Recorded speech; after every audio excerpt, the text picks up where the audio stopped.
తాకట్లో ఉన్న మీ బంగారాన్ని విడిపించి ఆ రోజు ధరకే కొనబడుతుంది ఆచారి గోల్డ్. ప్రతిపక్ష నాయకుడు మాజీ ముఖ్యమంత్రి వైఎస్ జగన్మోహన్ రెడ్డి గారు పులివెందులో పర్యటిస్తున్నారు. వారి తండ్రి రాజశేఖర రెడ్డి గారి 16వ వర్ధంతి కార్యక్రమంలో పాల్గొనేదానికి. ఈ సందర్భంగా మీడియాలో, సోషల్ మీడియాలో ఒక విచిత్రమైన చర్చ నడుస్తుంది. జగన్ గారిని కలవడానికి వచ్చే వాళ్ళకి విఐపి పాసులు మంజూరు చేశారు. అసలు సినిమా ఫంక్షన్లోనో లేకపోతే మరో చోట విఐపి పాసులు చూసాం, కానీ పార్టీ కార్యకర్తలకు పాసులు మంజూరు చేయడం ఏంటి అని ఒక ఎటకార ధోరణిలో జరుగుతుంది. నిజానికి వైఎస్ఆర్ కాంగ్రెస్ పార్టీ చెప్తున్న దాని ప్రకారం పులివెందులకు జగన్మోహన్ రెడ్డి గారు ఎప్పుడు వచ్చినా వందల మంది, వేల మంది జనం అందరూ కలిపి వచ్చేస్తున్నారు. రష్ పెరుగుతుంది. సాధారణ ప్రజలు వాళ్ళ సమస్యలు మరియు జగన్ గారిని చూడడానికి వస్తారు. కేడర్గా ఉన్నవాళ్ళు, లీడర్లుగా ఉన్నవాళ్ళు తమ నాయకుడిని కలిసి కలవడం ఒకటైతే, కలిసి మంచి చెడ్డలు మాట్లాడుకోవడానికి, పార్టీ మంచి విశేషాలు మాట్లాడుకోవడానికి వస్తారు.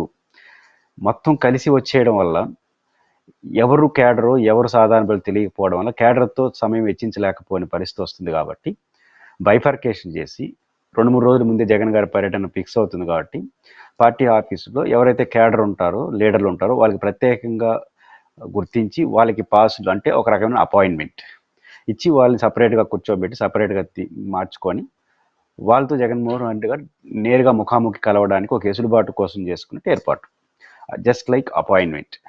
దీన్ని విపరీత అర్థాల్లో చూడాల్సినంత అవసరం ఏం లేదు. అంటే ఆయన కేడర్ చాలా రోజుల నుంచి సరిగ్గా కలవట్లేదు, కేడర్ని కలవలేకపోవడం పార్టీ నష్టపోయిందని ఒక భావన కూడా ఉంది. కాబట్టి ముఖ్యంగా పులివెందుల లాంటి ప్రజల్లో వాటిని దృష్టిలో పెట్టుకొని కేడర్ని బాగా దగ్గర కలవడానికి ఆయన ప్రయత్నం చేస్తున్నాడు. అందువల్ల వాళ్ళు ప్రత్యేకంగా గుర్తించి విఐపి పాసులు పెట్టి నేస్తున్నారు. అది జస్ట్ లైక్ అపాయింట్మెంట్.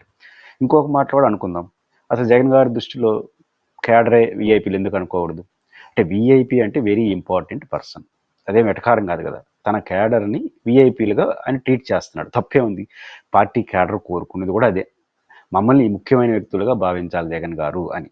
ఇక్కడ జగన్మోహన్ రెడ్డి గారిని ముఖ్యమైన వ్యక్తులుగా భావించాలని కేడర్ కోరుకుంటా ఉంది. జగన్ గారు ఓడిపోయినా సరే మేము జగన్తోనే ఉంటాము అని వెలకెట్టలేని కేడర్ ఆయనకు ఒక అసెట్. కానీ ఓడినా గెలిచినా జగన్ అనుకునే కేడరే విఐపీలుగా జగన్ గారు చూస్తున్నారు. కాబట్టి very important person Jaganmohan Reddy దృష్టిలో ఆయన కేడర్. దీని విపరీత అర్థాల్లో చూడాల్సిన అవసరం లేదు, సానుకూలంగానే చూడాలి. కాబట్టి వైఎస్ఆర్ కాంగ్రెస్ పార్టీ ఏర్పాటు చేసుకునేటువంటి ఒక అంతర్గత ఏర్పాటును కూడా విపరీత ధోరణితో చూస్తే అది 2 రోజుల్లో అపహాస్యం అయిపోతారు. మీరు బంగారం తాకట్టు పెట్టి ఆ బంగారం డబ్బులు కట్టలేక ఇబ్బంది పడుతున్నారా? ఆచారి గోల్డ్ వాళ్ళు మీ బంగారం కొని మీ లోన్ తీర్చి మిగిలిన డబ్బులు మీకు ఇచ్చేస్తారు. ఇంకెందుకు ఆలస్యం? ఆచారి గోల్డ్ ఈ నెంబర్స్కి కాల్ చేయండి.